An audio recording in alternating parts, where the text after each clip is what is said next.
This is Has Boy beat.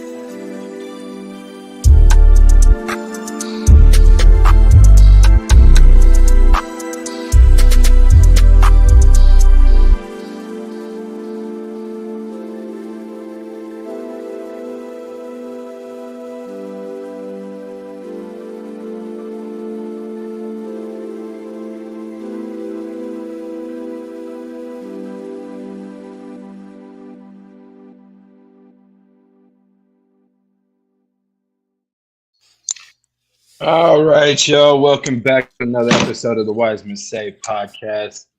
I am one of your hosts, Gerald Lucas, alongside Derek Abbott. Normally, we'd have a third person here, but somebody had to go to training today. So, best of luck to you, Ty.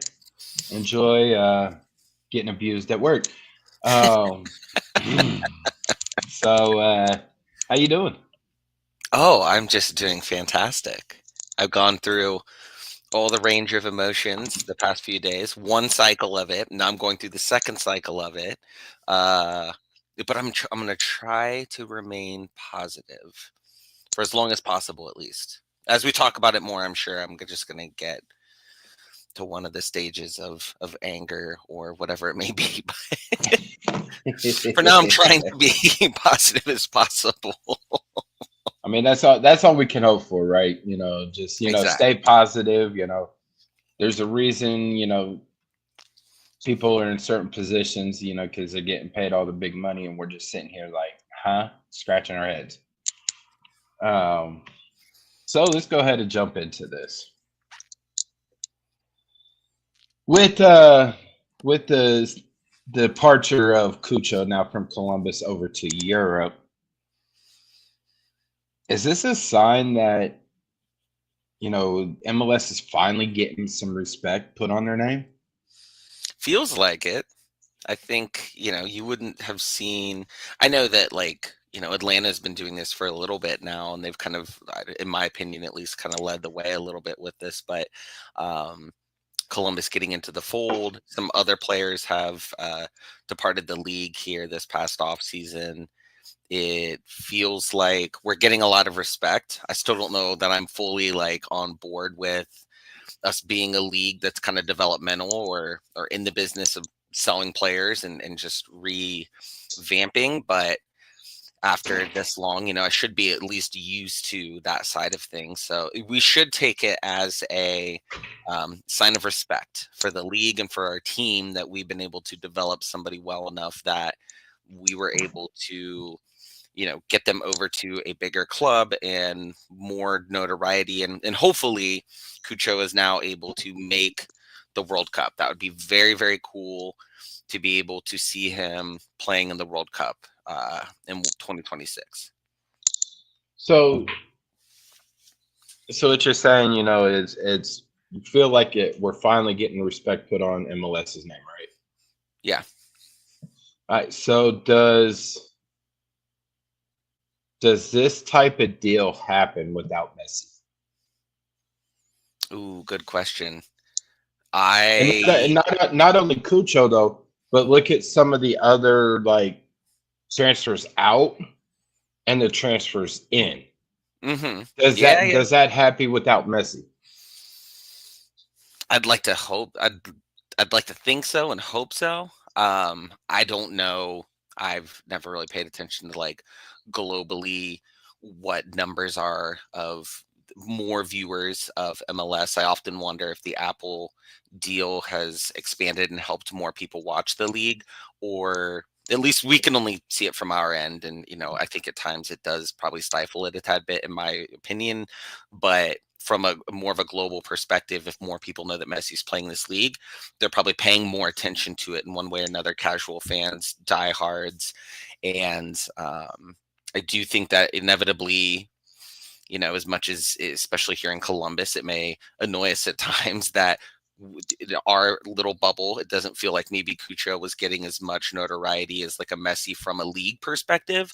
That doesn't mean that obviously these outside clubs and people in other leagues are paying more attention to some top tier talent that we have, which the grand scheme of things, if that's true, is is great overall. I mean, we want to be a respected league, and for the longest time, you would hear Berhalter talk about it when he was the national team coach, how players needed to go play overseas in order to get better experience and things like that because our league just wasn't up to par. That may not be the case as much anymore now, seeing moves like this, like Hucho, like others. And maybe that's why some of them are getting to come over here because they feel like they can be developed better and then move along or then go to play on these national teams and such. I think, as much as I don't like, the Barker boys down in Miami, all of them. I think I don't think you see this deal happen.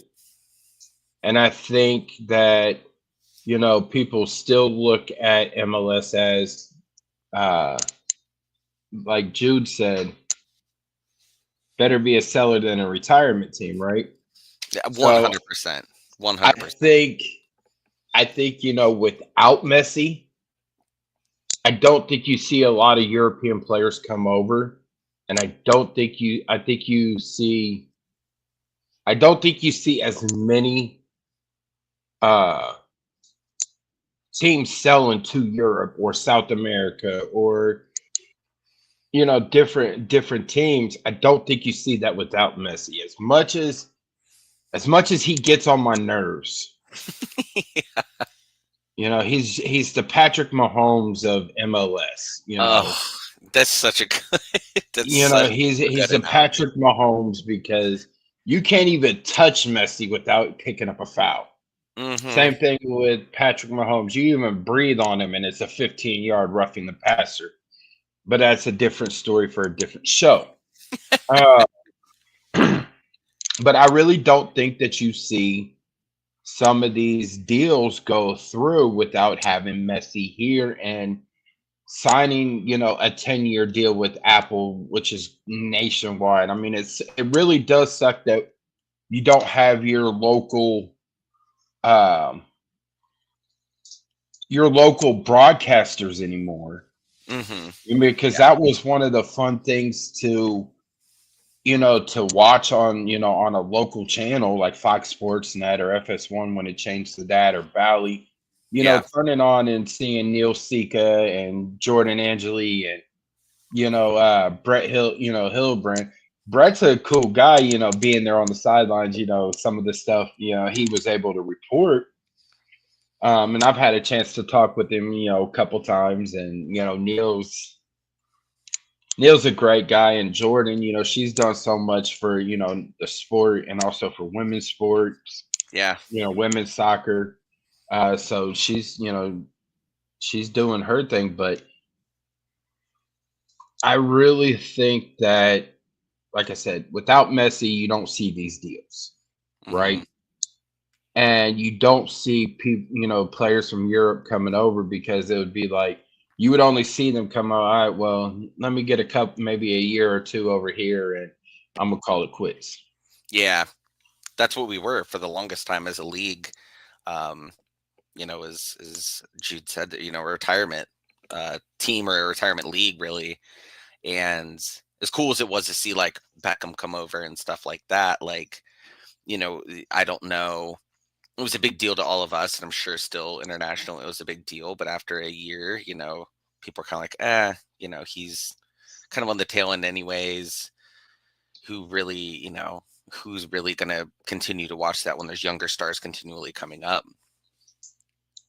I mean, it's also sort of Patrick Schulte touched on it a little bit today, but like Pochettino, told like he wants the MLS guys to have a mentality because Schulte said something about MLS. It's pretty much do or die. You have to win. Go out there and win. Every Saturday versus Europe. You know what I'm saying? Yeah. It's differently over Europe. And Pochettino told Schulte that he wants all the MLS guys to take every game and have that attitude of it's do or die. Yeah. and said you're good enough to get here. Now go back to your league, go back to MLS, and prove that you deserve this. Mm-hmm. So I really think it's coming down to it that some of these national teams are seeing, some of these stars and like, we want you, but if you're, there's more prestige playing over in Europe, Yeah. so we'll get you from over there because and I feel like it's because of the schedule, the season schedule of Europe. Mm-hmm. With when they start in Was it August or September? Something like that? yeah, they start in like August or Sometime around then. September, and they take a little bit of break off in the wintertime, and then they're right back at it, right? So I really think some of these national teams are looking at it like, well, MLS, you go from late winter to beginning of winter. And Yeah. that sort of disrupts some of getting the call ups and trainings and everything. Yeah, you So only I get those really handful of times where you get those, like the U.S. national team where the call-ups and it's mostly MLS guys. I mean, a lot of times when those happen, that the European teams are on a break or out of season, and I would imagine most people don't take that as serious, unfortunately. At least for now, it's a lot of getting them experience, but maybe not as much of that. But I think there should be maybe a little more respect. Maybe we're inching closer to that. so which leads into the next one. Do you think that do you think or do you feel that MLS is going into becoming a selling league? I hope not. And I say that is like, and I guess it's a little bit different. I was thinking about this the other day. It's hard to, as a fan, wrap your brain around MLS being a selling league to these other leagues overseas because you're so used to all of our other major sports, except for maybe hockey, is being more or less originated in one form or another, or the biggest leagues being here in America. So we watch them all the time. In our minds, these leagues are the top tier of the top tier. So you don't see people then transition overseas. Basketball's kind of doing a little bit more, but it might be the inverse of us a little bit to some of these leagues over there where it's hard to sometimes wrap your brain around the idea that you're not the top league in the world, and soccer's not a sport that America created in the first place. And so you have all these other really established leagues that are just above us. And so all of our guys are naturally going to want to go over to them because that's kind of where they are now. And, where they've always been is kind of those top things. So for me, it's slowly getting to the point of like coming to the realization of like we don't want to be I don't want to think of us as like a minor league system, but to a degree we kind of are, and might be for we're not going to ever in my mind eclipse the Premier League and some of these other ones. Like it's just probably never going to happen. But if you I guess there's like if Cucho goes back to Premier League or somewhere where I can watch readily available, and not to say some of these other leagues you can't. I just don't necessarily always go out of my way to watch them on Paramount Plus or somewhere, wherever they're broadcasting them at. But to see some players maybe eventually get over there, like I do, like when I hear really good things about the U.S. national team players, I kind of get that sense of like those guys are on Team USA, and that's awesome that they're doing really good in these leagues. And getting some of these players that we have here over there or over to one of these leagues and play really well, I think as it becomes more commonplace, it will be more of like we'll get a sense of pride out of it and we'll probably get a little more used to it. But right now, I'm still on that side where I'm like, I don't want to lose these really good players because in my little bubble here in Columbus, I'm like, I want us to be the number one team in our league, and I don't want to lose these guys and potentially lose some of that momentum we have, the local team. But in the grand scheme of things, none of these players are growing up thinking, I can't, there's a few like a Josh Williams or somebody maybe where they're like Columbus, this is the pinnacle, the Columbus is seen where MLS is seen as a stepping stone to get to that next level. And it's one of the few sports we have around here or major leagues that is the case where we're not the top tier. And so we're kind of becoming that, and maybe we will be for a while, and we'll continue to see this trend. I just don't want it to always be Columbus in this nature, but it does feel like it does add more prestige overall to know that these players played on your team. I think Jude hit it on the head, though. A selling league is producing. Yeah, they wouldn't come looking over here if they thought that we weren't a good league. But it also stems too, with the salary cap, you have to keep moving. So, and I think that's what clearly separates MLS from Europe is a salary cap. Yeah. Because you got some of these teams, Premier League, La Liga, Ligue 1, Bundesliga, they really do, they don't really they have a cap, but they have unlimited monopoly money. Yeah. And they could just you get a player, you get a contract, everybody gets a damn contract, right? Right. And I mean it's just I don't, the fan in me doesn't want to see, players, leave, right? And that's every fan, right? You don't want to see somebody that you've taken a like to, things like that. You don't want to see them leave, but at the end of the day, it is a business. It's a publicly traded business on the stock market. I believe it is. Don't quote me. No, don't report me either to the MLS, y'all. But I mean, it's a public entity, right? Mm-hmm. So it's one of those where you got to do things to keep the team going. Yeah. And if I think there's no salary cap, then some of these owners could take their funds and put it right into the team. Yeah. Right. I'm not saying that's an HSG, but a 5-year, $90 million contract to Kucha would have been, great, or $230 million guaranteed contract, up front. I think we would have all felt a little bit different about playing one game a season or even two in Cleveland if we felt like we had him for a long period of time and it was growing the team's fan base and they were making money off of it. I think even something like that would be a little easier to swallow if you knew you had like this superstar locked in like that.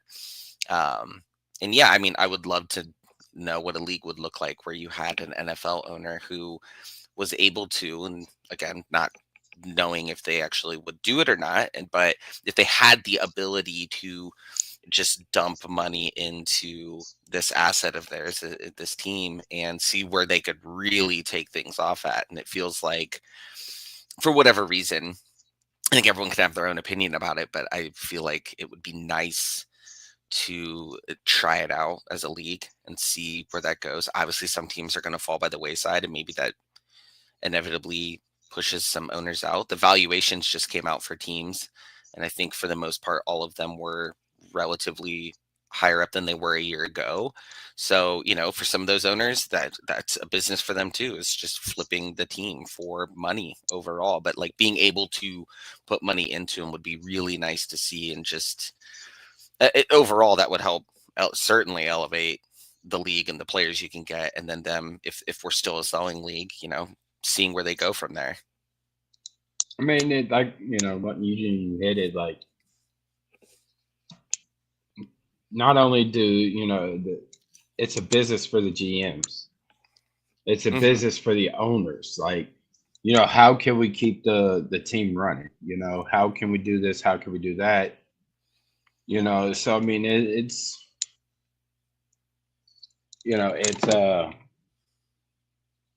it's trying to feed the fans, and also feed the team. And you got to look at to see, yeah, you might make the fan base unhappy, but at the same time, if you get somebody in, not saying that, they can find somebody right off the bat that's, as good as Cucho, if not better, but who knows? I Yeah. think the South American League window is still open. I think some of Western Europe is still open. Um, or Eastern Europe, one of the two. I don't know. You still got Central American windows. I think are still open. The African League windows are still open, uh, but the window's shortening. Right, Hmm. everything is shortening, and with the season coming up, so we're anxious to see what's going on. Um, Touched on it a little bit off camera, but Lucho not happy. Yeah. I mean, Putting outside. Lucho Acosta is down there, but he's not training with FC Cincinnati. What are your takes, and how long do you think he's gonna be there for starting day?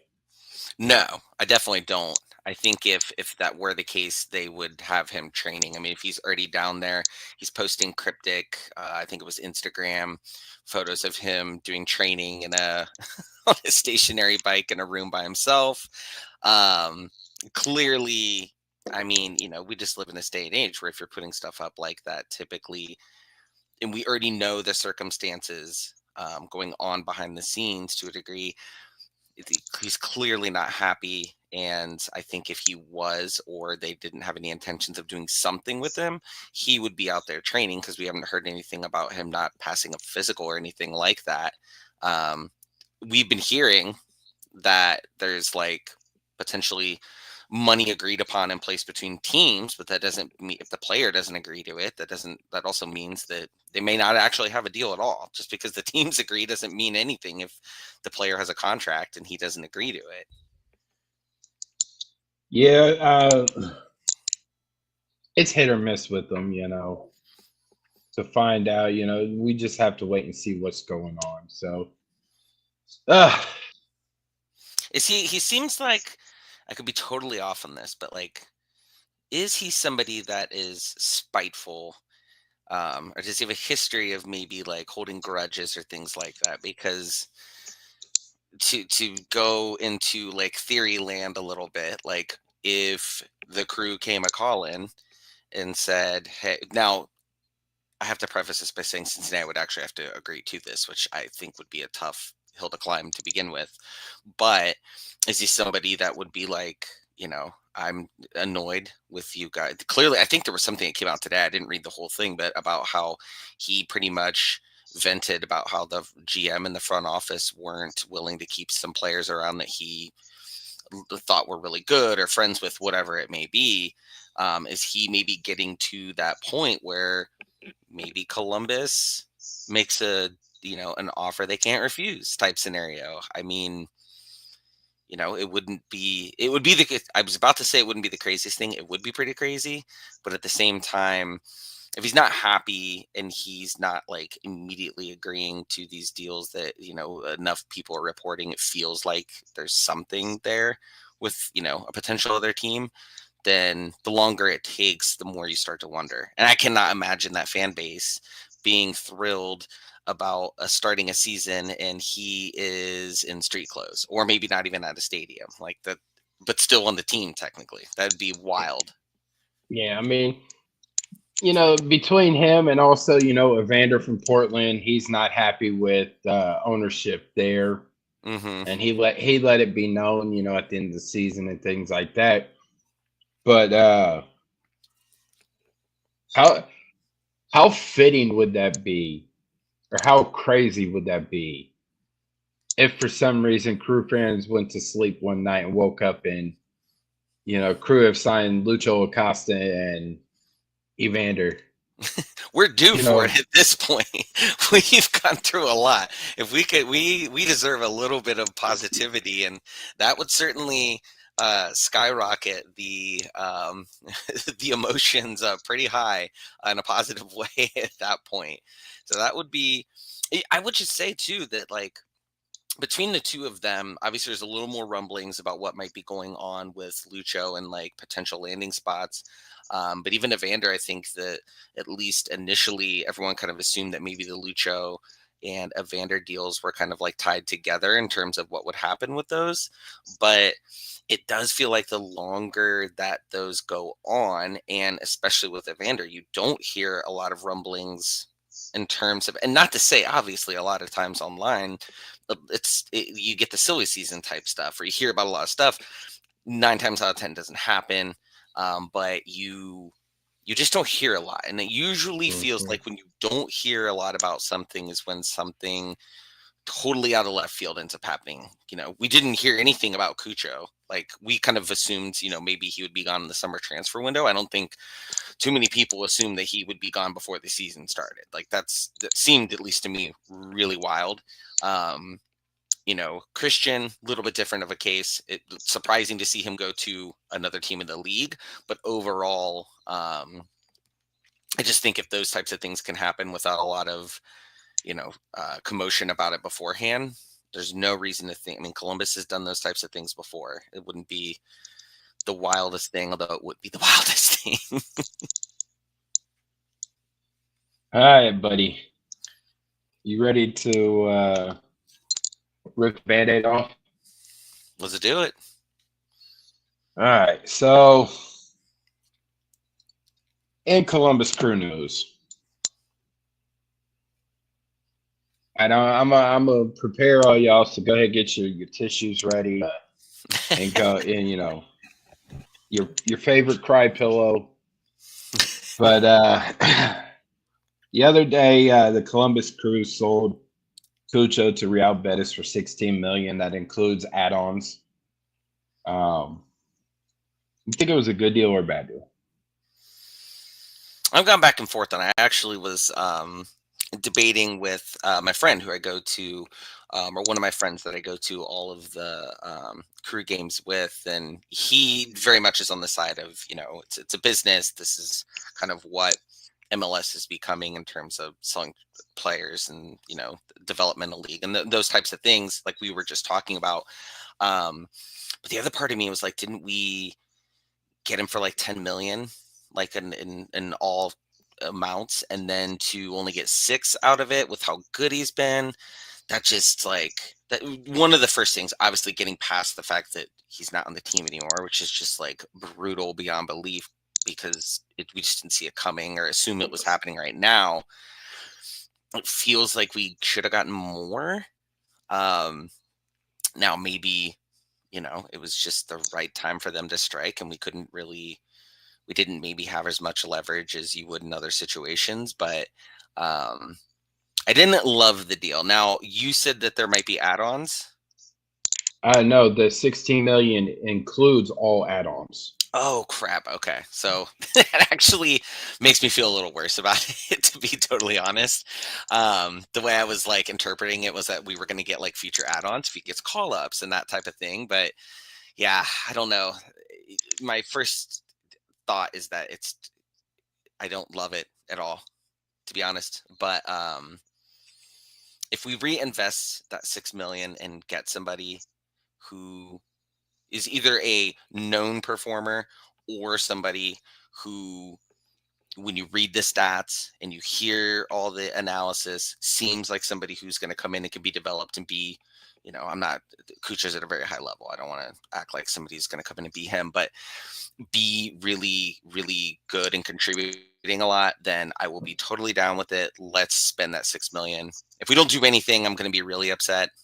So I guess I'm a little all over the place. I would imagine a lot of crew fans are when you think about this whole thing. They did also retain a sell. They do get money if he is sold. So That would be nice. I don't know what the percentage is. Mm-hmm. And being over in Europe, those contracts are ridiculous. So yeah, that's a good point. If he can somehow make his way back to like the Premier League somehow, I mean, teams will shell out crazy money, and some of those contracts, even if you're getting a small percentage, that's still a lot for our league. That could be massive, pun intended, massive Mm. for us. Who steps up now? We talked last week. I think it was about having a heavy rotation in the forward room. How Who steps timely up? was that conversation too? Like it's like we were foreshadowing without realizing it at the time. I see somebody mentioning like Shambos, like he definitely showed promise last year when he came in. Um, I know that we kind of talked about him last year and like what he is. I remember him being billed when we got him as like a hybrid between midfield and a forward. Hmm. Um, I hope. I mean, last year he did when he came in. He had some really good moments. Sometimes in my opinion, he kind of disappeared at times, but he was not the focal point either. Where if he's more of that, this case that could be the case. Um, I don't know. I don't see. I mean, we've had Jason Russell Rowe for a while, and I remember seeing some report that like some teams have been sniffing around him a little bit in terms of maybe wanting to cut a deal for him. That would be, I mean, he's been on the Canadian team a few times. He played really well in the CONCACAF tournament. I mean, there's potential there. I don't know. I'm not as high on him. It's only because I've seen more of it, and it's been so up and down. But for me, that's probably not the first person I would think of. I mean, not. I asked Nancy, today, and he turned around and said that Jason's been the guy. Hmm. Now Jason has worked on a bunch of things, and now he just has to fight himself.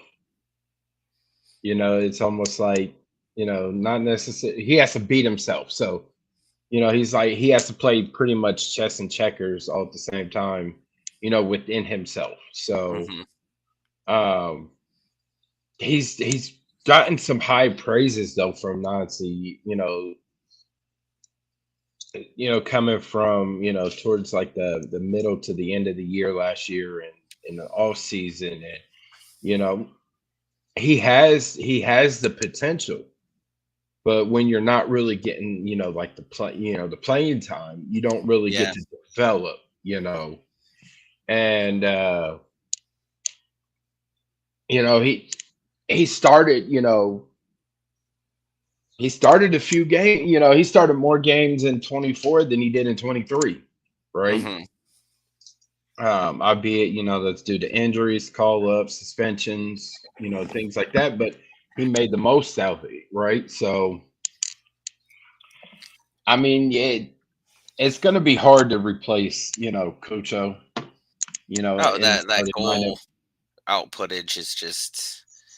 I would assume at least at first. Let's say we didn't get any other forwards, at least not ones of an impact level like that.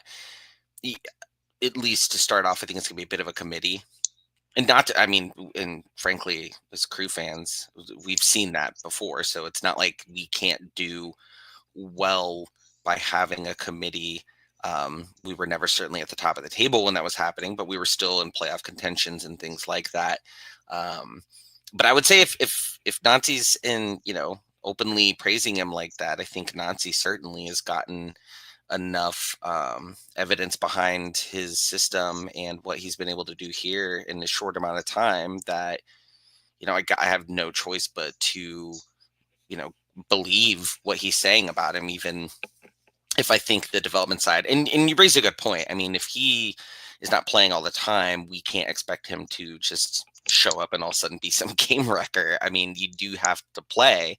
And when he has played, albeit I remember the beginning of last season, it was like I wanted to bang my head against the railing of the Nordic and some of those games where he was just missing wide open shots. But I'm hoping that maybe those are part of the things that he's like improved upon. And I would have to imagine so. I mean, it's not often you see somebody come in our league or grow up through it and get to a point where they regress by any means. So even if he play at the level where he needed to or where he has been, I do think there is enough there to be able to rotate some guys around and have him, maybe even be a starter a lot of the time, or I just don't know. I guess now you got to factor in, because a lot of those times we had, Cucho starting, Diego starting, and Christian starting. So, what role is he going to take in that now? And, what are how are we going to maximize those skill sets that he does really well at? And then hopefully the other stuff is either well developed, or he could develop them along the way while getting the playing time. Cam Thomas fan club says Arston at the 9 in the short term. I keep Arston at the wing, but we do have a Swiss Army knife in Sean Sawatsky that's played every position on the field now, except for starting as a forward. No better time Man, than now I to mean, give him a try. the way things are going right now, he might be the only player that we have left on the team, that's getting shipped out by DHL. So, I was gonna say how appropriate. I didn't even think about that when I saw that clip this morning, when they were like, there were a lot of crew news that like was dropping all around the same time, and I never once like thought like, why did they choose him? Not to say he isn't deserving of that, but like all these other names, and you're like, oh, okay, Sean gets to do that's pretty cool. Like he gets to be the one in this like commercial type deal. Now we maybe know why a little bit more, but and I thought the DHL like logo and everything looked pretty solid on the kit. I know Tipico's not around anymore, but I kind of forgot all about that. And then when they showed, I was like, oh, that's a bigger name than Tipico, obviously. So I mean, that's pretty cool. yeah,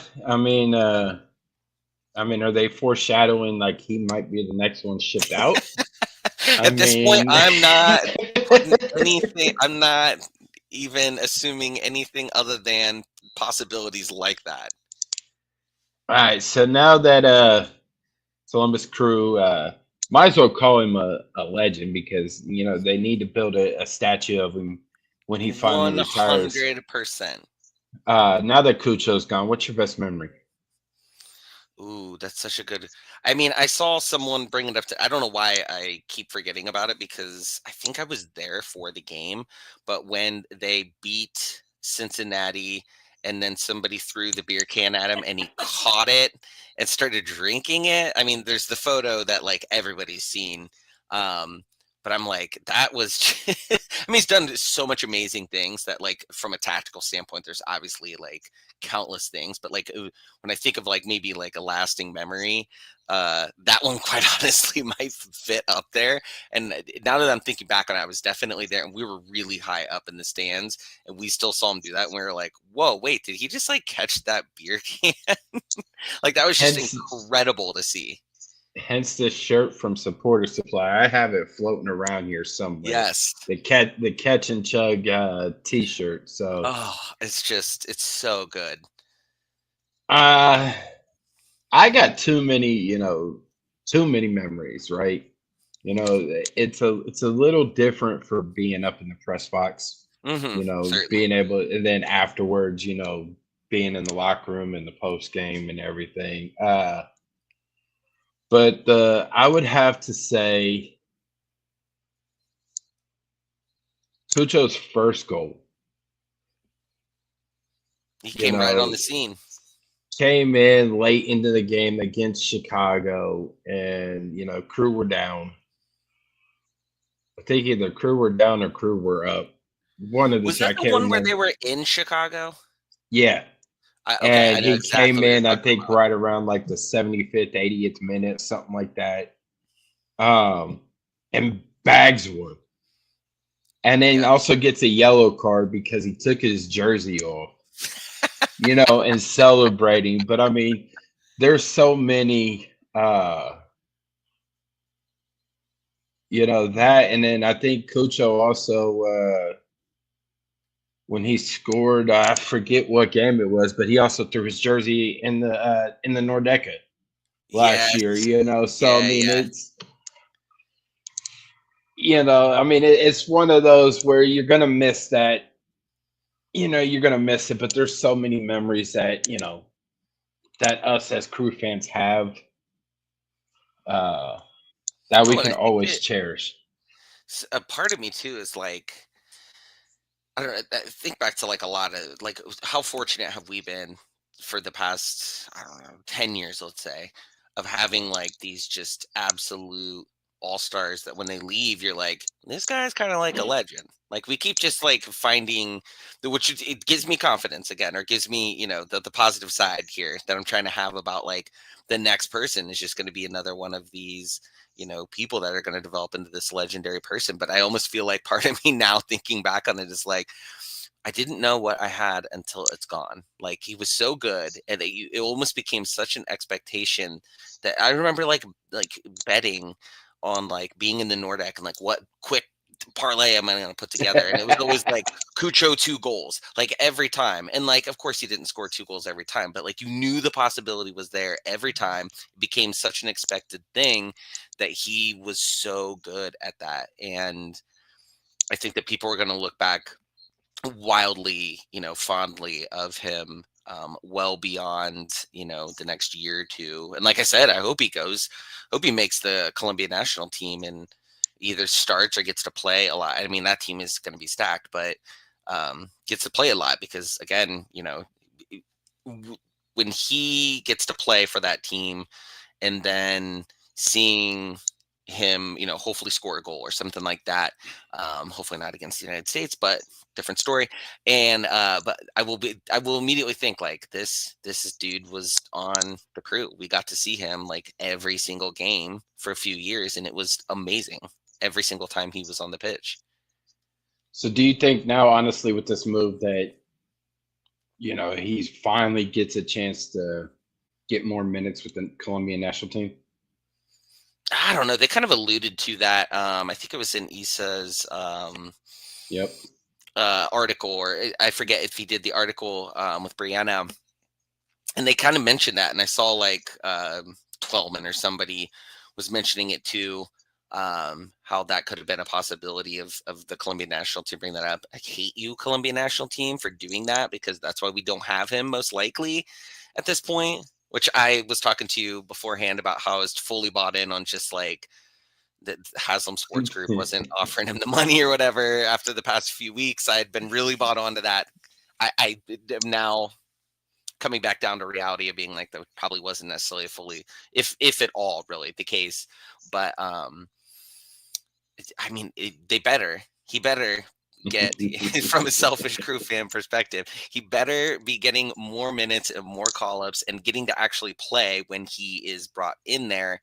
I know it's tough competition for that team in particular, but I hope that that is the case. And you always want to see anybody who leaves succeed, and especially in this case where it was to succeed on going to a different team, but the ultimate goal is to succeed on a global level for him. And I hope that I hope that's the case. I really do. So, everybody was trying to digest, the Tom bomb that Tom Bogert dropped about Cucho and everything. We were on the final And then, stage of grief. and then all of a sudden, here comes Tom again with another Tom bomb. Steven Moreira was being talked about. No, like I can't. No. That is like legitimately probably like my favorite player on the team. I'm like, listen, we can't. Please stop. Other teams, get away from us. Like, lose our number. Just stay away from us. I could say I haven't heard anything else about Steven other than, what Tom, mentioned. But I mean, it just was like seriously, like we just lost Cucho and now here comes, Wasn't that oh like yeah, literally hours later or something crazy? Like the like time, an hour later. yeah, the gap between was like we didn't even have a chance of like depression or sadness, or like we were still in like that weird like you see in the movies when like a grenade or something goes off and the person like immediately just ringing in their ears and they are completely like disoriented from where they're at. Like that's how I felt. And then I read that and I was like, what is happening? Immediately I'm like, someone is coming in and they're pillaging our entire team. How is this I humanly feel possible? like And I hope that like you said, that nothing else comes out about that. But it was hard. I mean, it was one of those. It was like, yeah, we just got socked by Mike Tyson, and we're on the ground holding our jaw, and then all of a sudden here comes somebody else in kicking us while we're down. It's just like really. We And couldn't even then gather our thoughts. and then the end of the round ring, bell sounds, and we're in our ring corner, and I'll touch. Edgar says thanks for Christian Ramirez, and then today it's like the next round starts, and it was like we get hit, with a cross, and it's just like, how many more hits are we gonna take? You know, but Christian Ramirez does go back to the California area, back over to the Los Angeles Galaxy for 500,000 in GAM. 250,000 of it is guaranteed. So I mean, I'm he's back to being around family out there. His little brother does go to college out there, so he gets to see him play a little more. Um, I think his mom lives out there as well, so he's going to have a babysitter with baby cash. Start Yeah. going to start walking and everything if he isn't already. Your thoughts on Christian going to a already stacked LA Galaxy? Now you add him. I mean, if there was a team that he was going to go to for his own sake, I mean, that's the one to go. We were talking about it last week about how, like, if there's a team in LA that you're going to go to out of the two, or even really on the West Coast, I mean, that team is the one just skyrocketing in terms of growth and potential. And he can bring a lot of leadership to that team. As they've been kind of getting younger and they kind of, were willing to let that develop for a few years here. Do we play them this year? I feel like we I don't. don't. I don't think we do. Okay. I mean, I'm glad we don't, just because, like, I don't want to. It's too fresh. We don't want that. But at the same time, I'm like, it would be nice to see him, like, back in Columbus, obviously. Um, but yeah, I mean, it's good for him, obviously, if that's where his family is and he, has a brother who he can watch play more and all of that. Like, I certainly respect all that. And those few days I had where I thought he was going to be like our main dude, I was really rooting for you, Christian, but I get it. That one also, just is tough. I think that one, to me, I would have expected that to happen at some point. Or just, I think he is a little bit, I think he's in his 30s. I don't know offhand. I should have looked this up. So he was kind of getting there to the point of, like, I don't know, he may, like, retire soon, but to go over there with his family and stuff, maybe that's kind of his plan ultimately. But that still is just, and he was a good person to have out there. One, if we could bring him in as, like, a super sub if he wasn't starting, and eventually worked his way into starting. And I mean, it's been a long history. We've been a little bit better recently, but, like, a long history being terrible at corner kicks and getting any kind of goal. So having somebody tall in stature and having that presence in the box was always really great to have. But you know, I don't know. It's like I've become numb at this point to any of these moves until the next one happens and I get angry again. But I literally, my wife sent me the message because I was in meetings this morning and I, like, clicked on it and I was like, what? I said a bunch of expletives, which I won't repeat on here, but then I, like, had to look to see. I was like, this can't be a real thing. So then I had to go on to all the social media and check, and I was like, oh wow, and this is, like, legitimate. Now eh, we have people, but at the time I was like, we have nobody. What are we gonna do? And I'm sure we'll get into it, but, like, the makeup of the team now feels really depleted up front. When I at least Mhm. was like, well, we still got Christian. That's good. Like, we can if we had all the pieces that we currently have and we still had Christian, I wouldn't need to feel like we have to go make some big splashy move in order to get somebody right before the season starts. I would feel a lot more confident about, like, let's see how it goes. I know, and Nancy said, oh, we've still got a few more weeks and we're looking to get players and we've got the summer transfer window. I don't want to hear about the summer transfer window. I don't want us to like hopefully be in a decent position by then. Like that is not how I want to operate. I mean, I know that these are much smarter people than me, but as a fan, I'm like, that's not, I don't want to go that route. Like, that's not good. And so I had like, I was pretty comfortable with the idea of it, but now, it feels like a little bit of coming back to the drawing board. And Diego Rossi is obviously a stud. Like, I don't want to hear any more rumors about the Mexican teams, uh, inquiring about him. Like, please leave that alone. Again, lose our number. You forget, as far as Cincinnati is the only one that has a soccer team. Leave us alone. But, he is someone that I will definitely think very fondly of because when we got him, I don't know why, like players like that. I equated him a little bit to like Jossie Zardes when we got him. Like they played the same way, they just nonstop. They didn't seem to ever really get tired. You always knew that they could be in there in the box on like some quick strikes or headers, or you knew when like corners and stuff were coming in, you were going to have at least a shot with some bigger guys like that. So I think that his skill set will be, in my mind, a little bit more difficult to potentially replace than Cucho, where I think there's not to Cucho's level, of course, but there are a lot of guys out there who maybe could get to that level. Whereas I don't think you see as many like built with the skill set that maybe Christian had, and he was really an integral piece in my mind to us getting to a championship and winning it by just having someone like him on the team. What's your favorite memory of Christian? Again, I feel like I keep picking ones that aren't actually them playing because I have like a million of them playing. But like when he put his baby in the cup, like that was incredible.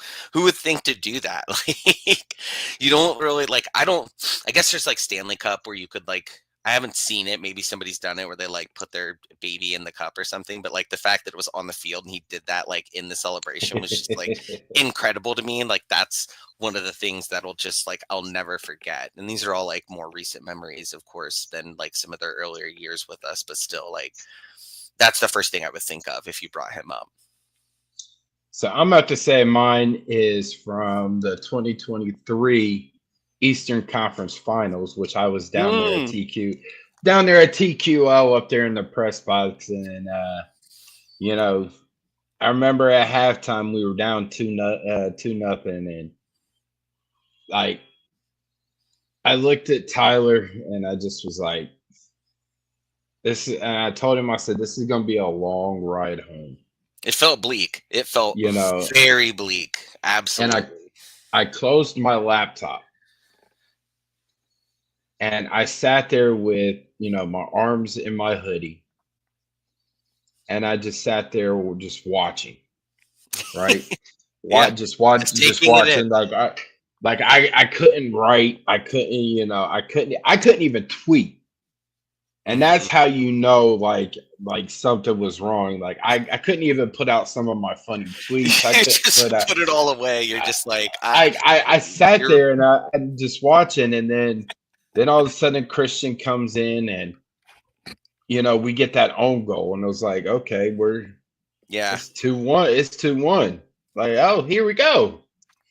And then Crew tie it up, and it's like I had to lean over to Tyler. I said, do we go straight to PKs or is there overtime in this? He's like, nah, it's another 30 minutes, 2:15s, and I'm like, huh. Okay. And I remember I kept hearing that second goal like really sucked the air out of the stadium too. It did. I wasn't there. I was watching on TV, and we actually had it on mute because we were at like a party with people. So like a lot of them weren't into it. So we had it on mute. But I remember reading the tweets as people were saying that, and I'm sure you can speak to like what that atmosphere was like. It was nuts, and people were starting to leave, right? That is not uncommon at a Cincy game that I've been at. Every one of them, they tend to be pretty quick to hit the exits. And and it was, it just was one of those where it was like, you're seeing some of their fans start leaving. It's 2-2, and we go into overtime, right? and we're sitting there, and it's the 114th minute, and you got Kevin Molino, and who didn't get enough praise because Kevin Molino, he We and bagged without on him him, pretty hard. Yeah, yeah, after the Crew fact. fans I just, definitely was like, yeah, he deserves a lot more. We were pretty tough on him at the time. but Christian hits that, gets that pass from Molino and buries it, and it's just like holy shit, we're about to win this. Like we're about to host MLS Cup. Like, and I'm looking at Tyler, and I'm like, I start packing up my book bag, like We're So gonna have to go down there. as soon as that, and he was packing his up because so as soon as that final whistle hit, and we jetted right for the elevator to get down to the field, like Mm-hmm. I bet. and like the elevator, and we hear Issa just running down the hall up there at TQO, screaming and cheering, and you had Bez Pachinko, or no, you didn't have Bez, but you had some others. So we're all on the elevator. We go down the floor, next floor, and in comes in Bez Pachinko, Corey Ray, some other Josh Glessing was there, other crew execs were there and their families, and we're like all crowded on the elevator, cheering, hugging, high Oh my fives, god, and I love that.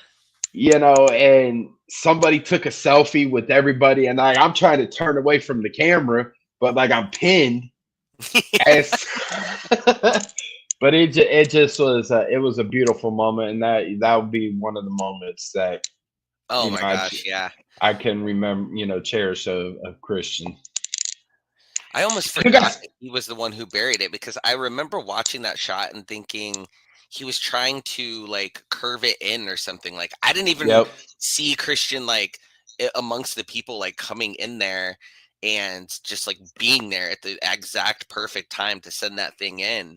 And that's, I mean, to the point earlier, like that's just somebody who knows where to be at in the mass of people when shots are going in. And Yep. I'm always a firm believer of like, and if so, like take a shot and get some people forward. So if that shot doesn't go Hmm. in, there's nothing that drives me more crazy than when someone's taking a shot and you have clearly people in the area that could be in there to like clean it up and get it into the goal.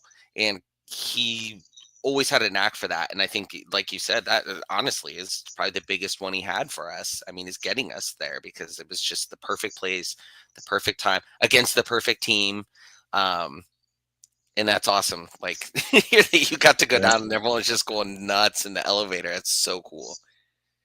So I do got some good news though for everybody. I can't really say. I mean, it's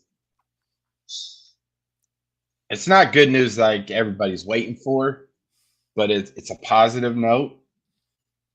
The Cappies start the first round of the U.S.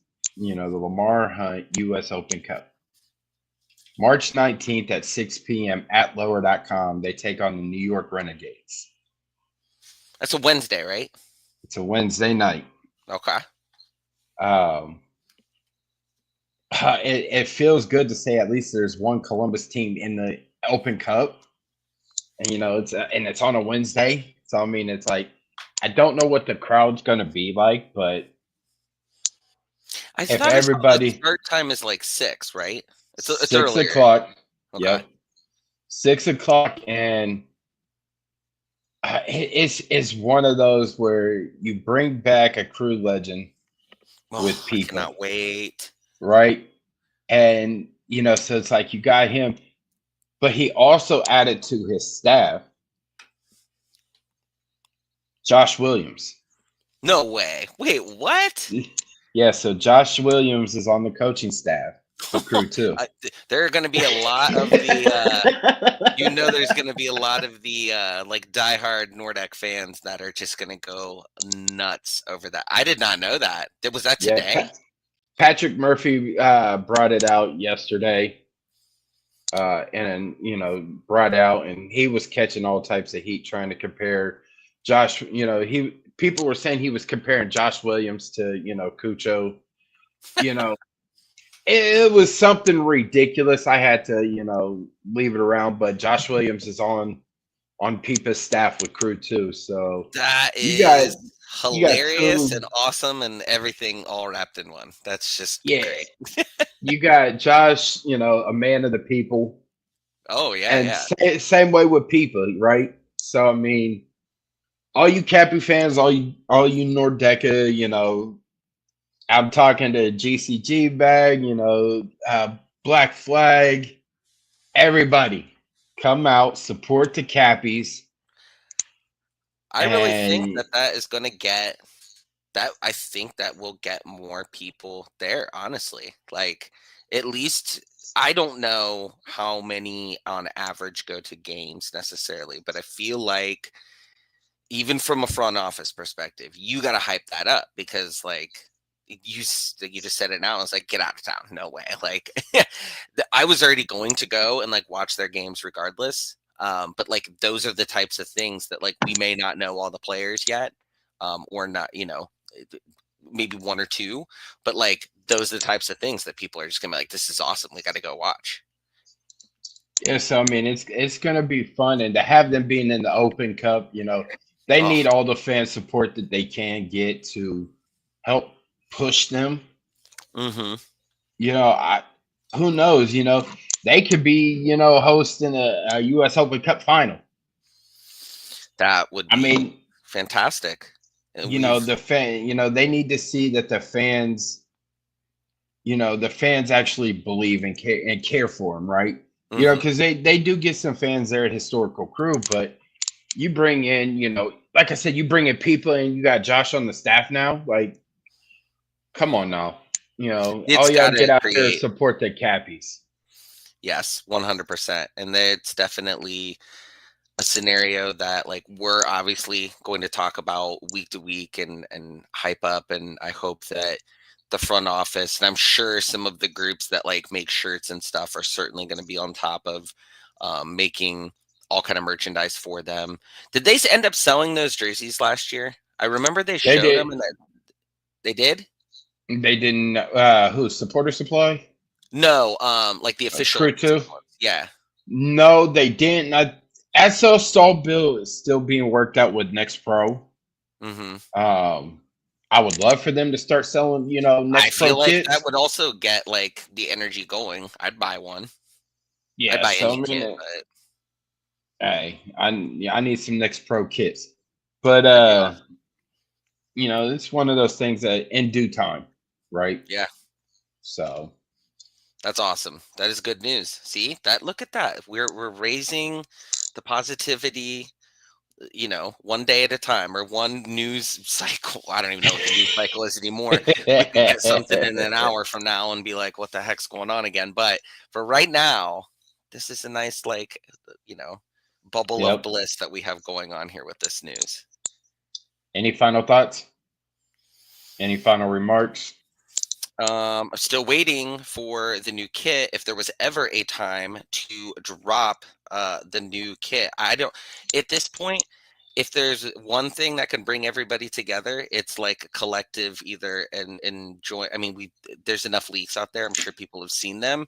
I'm into them. I don't know that everybody's on board with them, but still, like, draw our attention away from potential negative stuff right now. I feel like that's like like I'm not a PR person, but that feels like it would be like PR 101 is to like distract people from things that they don't like by giving them something they might like. Or also just this might be getting into yellow card, red card territory, but like I could go out this weekend. I'm going to the Blue Jackets game. I could buy that new jersey that they're going to wear for the stadium series for the one game or whatever. But you could go to the stadium now or the arena and buy one of them. Still can't buy the crew jersey, and they start in like 22 weeks or 22 days or something like that. It's like it's driving me crazy. It is 17 driving days. 17 days. It's driving me crazy.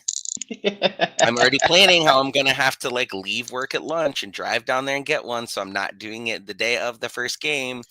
But I just, I I could go on and on about kits, soccer kits, specifically MLS and the whole nine yards. But I digress. Well, speaking of that, we're into yellow card, red card.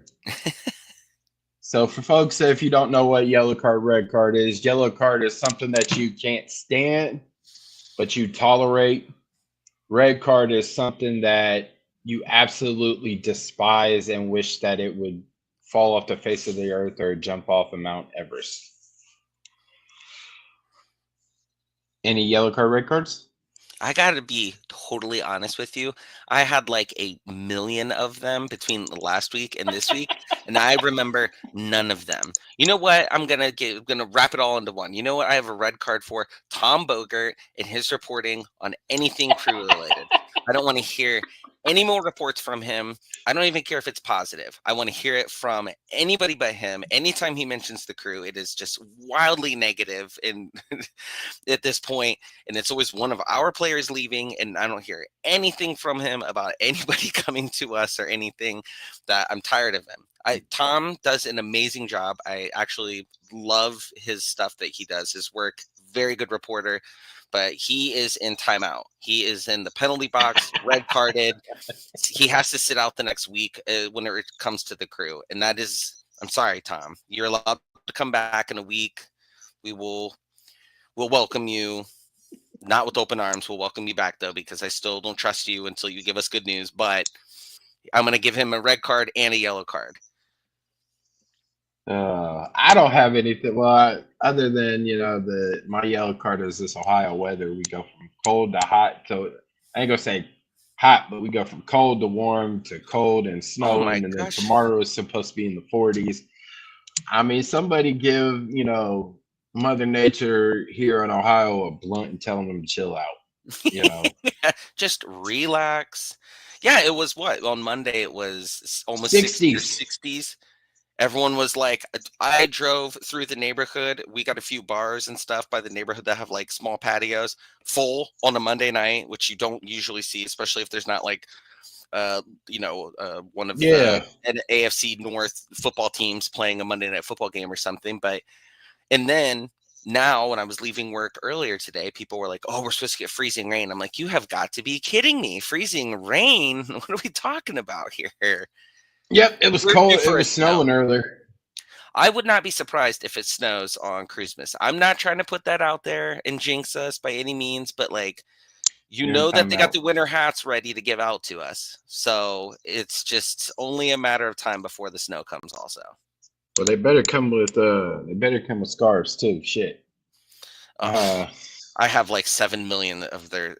That's one thing I could do. That would be a yellow card, is take a pause on the scarves. Also, I'll take the winter hats a few more times with the scarves. I've got way too many of those things. But if they give us like a hat or a scarf that actually matches the Goosebumps kit, that would be pretty cool, because a lot of their merch is going to be a very different primary yellow color to what's going to be coming on that kit.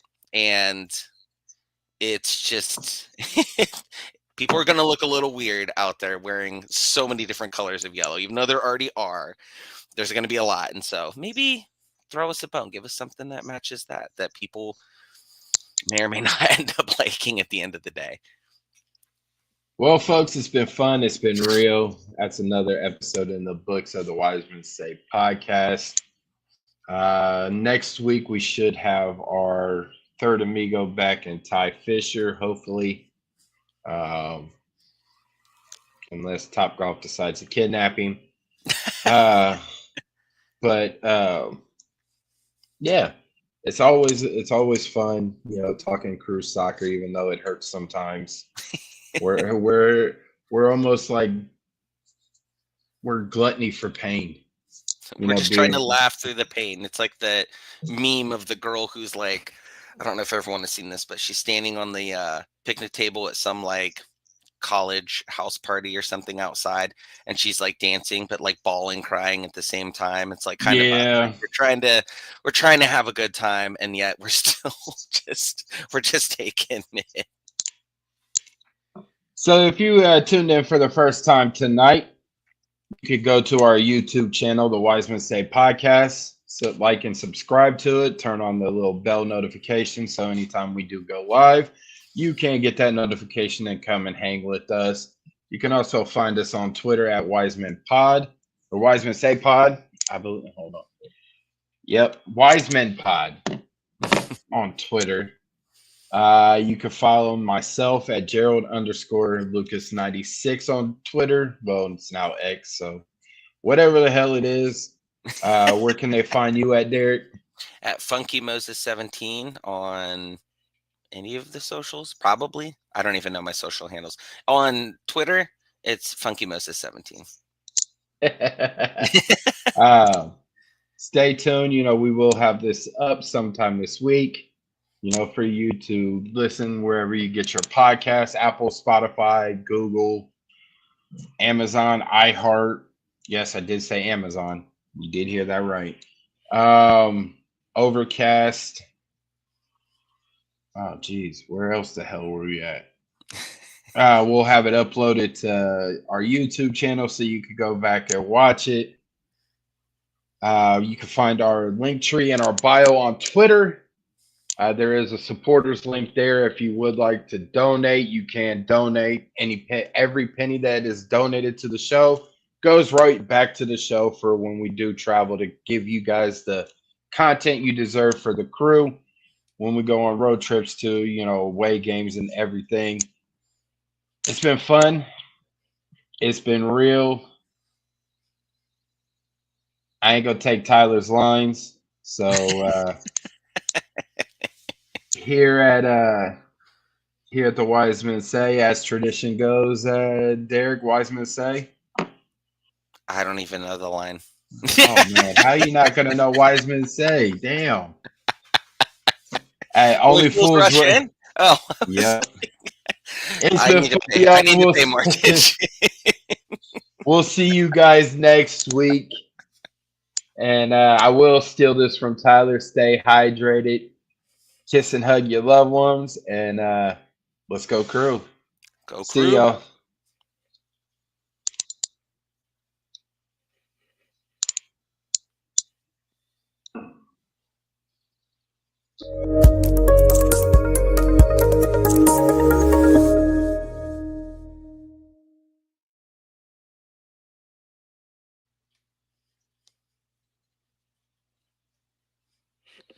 It's starting to do the freezing rain.